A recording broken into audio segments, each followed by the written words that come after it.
I've been thinking a lot about those things that hold us back. People like me, older beginners, people who return to art later in life, midlife, etc. And I've pinpointed 3 obstacles that I think older learners face. But these 3 obstacles are things that we can actually reframe as advantages that we can use to improve our art. The first common obstacle I see is that we paint too carefully. I can definitely see this when I look back at my own works.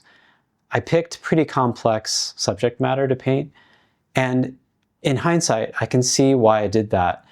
Partly that was because it actually, ironically, is safer to pick something that's very complex and very detailed, that has a lot of challenges built in, like reflections and different parts and sections, and particularly man-made objects.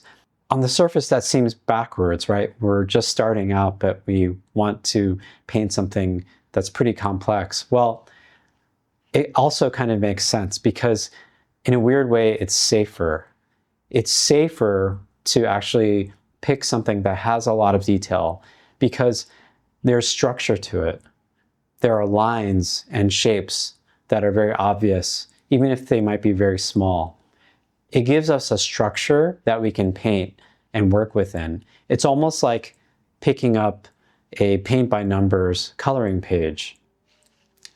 There's actually logic and structure to it, and it's something we can measure our progress against. So in a funny way, picking a detailed subject is actually a way for us to avoid mistakes. And I get it because as an older learner, making mistakes feels more serious. It feels more embarrassing. When we were kids, we could just mess up and just move on, not really care at all. But as adults, it just feels like every brushstroke matters and what we're doing is going to be scrutinized and people are going to be looking and it's going to be embarrassing because, hey, I'm in my 40s, why can't I do this? But here's the reframe that really turns this into an advantage for us.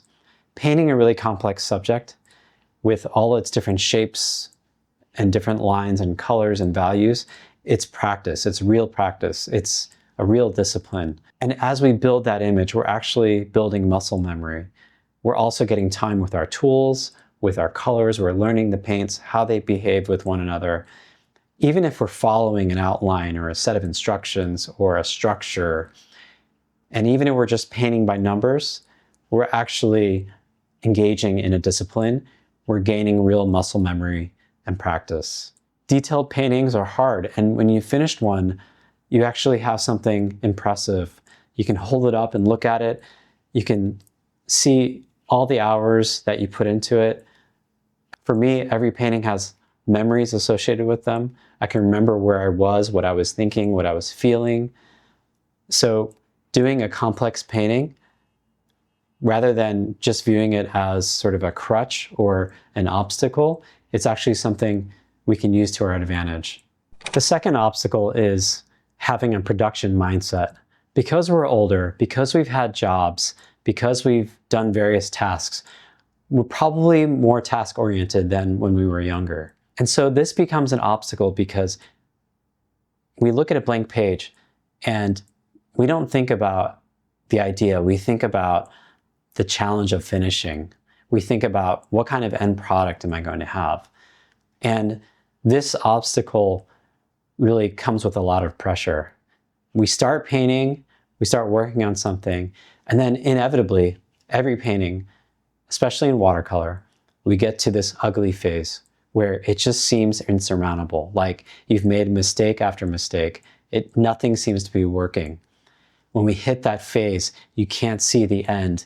You can't see that you're actually going to possibly end up with a good painting in the end.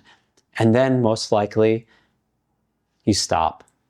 And oftentimes, simply because we've had jobs and we're responsible people and we have to take care of things and we have to produce and we have to accomplish things, before we even start, all of the pressure of having a finished painting keeps us from starting. Here's the reframe that turns this obstacle also into another advantage we have. Having this production mindset can actually be useful. And because of what I mentioned before about that ugly phase that we all face in all of our paintings, That mindset actually can help us push through that ugly phase. Instead of thinking, I have to have a beautiful finished painting at the end, we can reframe this as, I just have to finish this painting. And if you have that objective in mind, you can get through any piece you're working on. And what happens more often than not, you finish your painting late at night, you set it down, you walk away, go to bed. The next morning, almost inevitably, it turns out better than you thought. So we can turn this production mindset into an advantage. We can continue working on something even when it feels ugly. We can keep going even if it's uncomfortable, even if we feel like it's full of flaws. More likely than not, as older people, we've had the experience of pushing through something to completion, even when it feels difficult and tough. If this is an obstacle you recognize in your own thinking, take it and use it to your advantage. And now we get to the third obstacle, and that's when we over-rely on our supplies and tools. As older beginners, we probably have more disposable income than when we were young. And that makes it easy for us to fall into this trap of, if something isn't working, just buy something to compensate, buy something to improve our skills, improve our art. And this can be a difficult cycle to get out of. When something doesn't work in our painting, the colors go muddy, or the paper is not behaving the way I want it to, our instinct is to find something to replace it, rather than figure out, what can I do differently? What can I do better with the existing tools and supplies that I have? So of course, I've done this so many times. I've accumulated a lot of different pens, brushes, different brands of paints, different brands of papers. But the hard truth is that buying better tools doesn't necessarily improve your art. It just gives you a more expensive way to make the same mistakes. So when you're constantly switching tools and supplies, upgrading to this or that gadget, or changing your papers, you may not necessarily be improving your skills. And it's important to keep that in mind. Now, the reframe here is a little bit more nuanced. Basically, we over-rely on tools and supplies, and that's because we have a little bit more ability to buy things. But we can actually view this in a different way. We can say, I know I can buy lots of tools, but I'm going to put constraints on myself, because when you have constraints, that's when you actually start learning and improving your skills. Limitations can produce innovation, right? So here, I'm not saying go cheap. I'm not saying don't spend the money. But if you are going to spend money, be intentional. Think about, how is this new tool going to really help me? Does it really get me to the place I want to be? Or is there something internal in my practice, in my skill set, that I need to work on before I splurge on a new gear, a new tool, a new brush? Think about, how is this new tool or supply really going to benefit me? What is lacking in my art? Do I need a tool to do that? Or is there something internal? Is there something I need to learn? Is there something I need to practice with my existing tools? And here's the thing. If indeed you have more disposable income than before, you can afford higher quality tools and supplies. So I'm not saying buy less tools and spend less money, but if you have money to spend, be intentional about it. Spend it on higher quality things. Ultimately, if you go for a cheap brush, cheap paper, it may not perform as well as a more expensive brush or more expensive paper. And in the end, you may actually spend more on the cheaper, lower quality supply than if you just shelled out a little bit more money for the more expensive thing. So I encourage you to buy quality, buy things that will last, be intentional with your money, don't waste your money. But then once you buy these things, stop, put constraints on your own budget. Don't accumulate.